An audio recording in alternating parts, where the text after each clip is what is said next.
There is a principle which is alive that no scientist will ever be able to put in a box, that no biologist or neurologist will ever be able to categorize.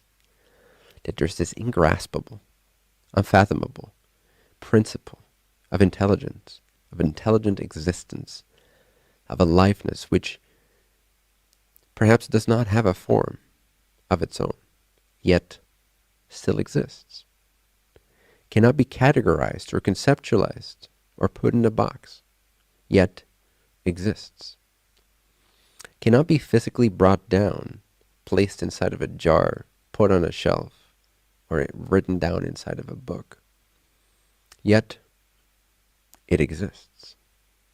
Spirituality is the understanding, the conviction, the belief, and ultimately, ideally, the direct experience, which is what this entire retreat is going to focus itself on predominantly, okay, is to give you the tools that you need to directly recognize that which never changes so that you can merge back into your true self.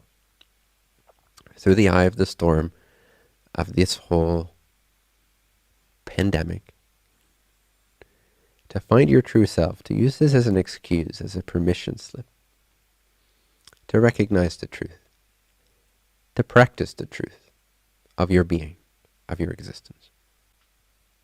So what if there exists this principle of intelligence, intelligent aliveness, of beingness, call it God if you will, call it source, call it the enlightened mind, call it pure consciousness, call it the great I am, call it universal consciousness, call it woo-woo. It really doesn't matter. Call it Shiva, call it Brahman. It really doesn't matter. It does not care what name it gets in your mind. It exists regardless of name and form and shape and size and dimensions and space and time.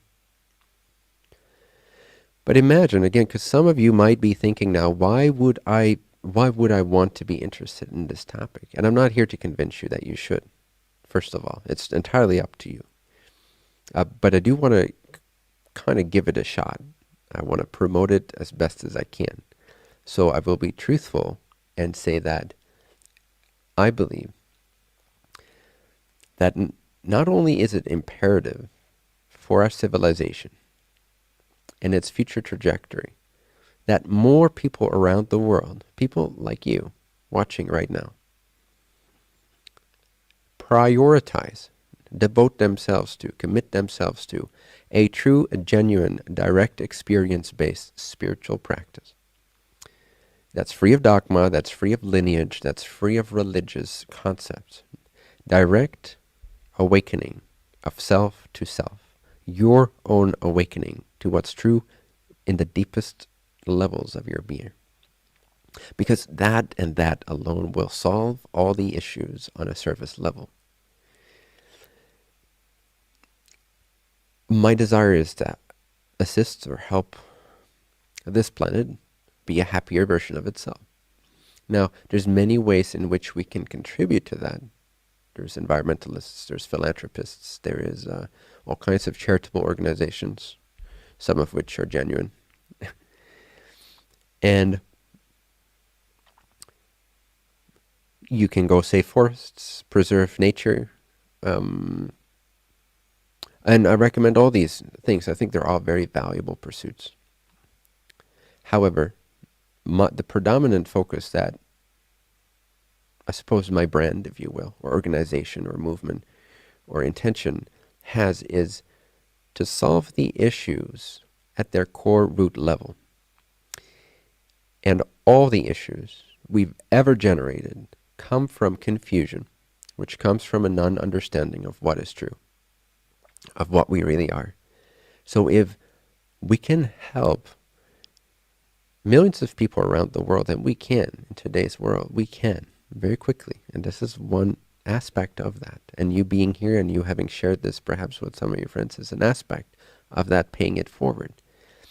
To light the flames of millions using a single flame, in this case you or me, to spread this fire of self-awareness so that people get the direct tools that will solve automatically the issues that we produce as a human being in a state of delusion. Because if you solve the delusion, you solve all the expressions that come from that delusion, from those distortions, from those imbalances,